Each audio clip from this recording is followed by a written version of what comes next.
Okay, in this lesson, let's talk about some of the different file formats that we can use on the web for our graphics and decisions to make on which ones are best for which situation. So I have listed here on this particular document, and by the way, I'm in the Lesson 6 folder and I'm in a file called Chapter 6 Graphics. It's a PDF, so you're going to want to open it with either Adobe Acrobat or the free Adobe Reader. So these are the three main types of images that we use on the web. We have JPEG, we have GIF, and we have PNG. So the JPEG, let's talk about that one first and some of the pluses and minuses of it. JPEG stands for Joint Photographic Experts Group. That's great information to have if you're ever at a Photoshop trivia party like I am. RGB is the color space that we're using. It has a possible 16.7 million colors, so you can get really rich color with a JPEG.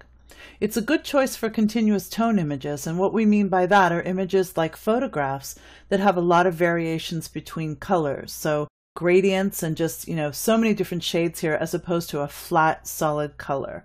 That's a continuous tone image. So photographs, gradients, and blends, it's perfect for that.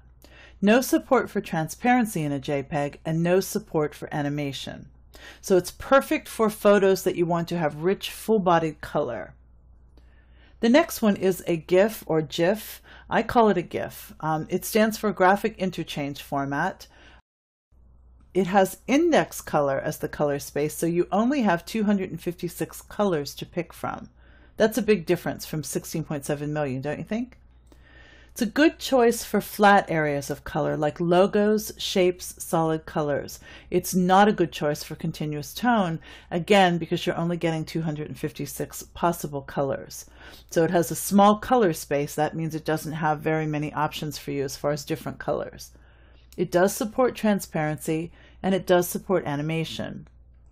If you remember the early days on the web, when we had things like beating hearts and little men running across the bottom of the page, those are animated GIFs. They're not used much anymore these days, but that's what those are.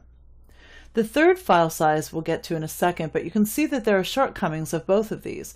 The JPEG gives you beautiful color, but there's no transparency or animation. GIFs have transparency and animation, but not beautiful full color. So that's where PNG comes in, where it has the best of both worlds. A PNG stands for Portable Network Graphic.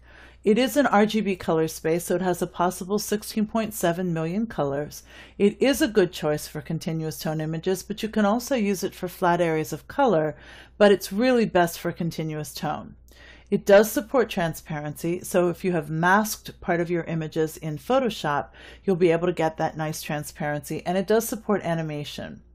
These can tend to be large files, so you have to pay attention to that as you're working with them, but that just gives you a quick overview of the three different types of images that we use to put graphics on the web.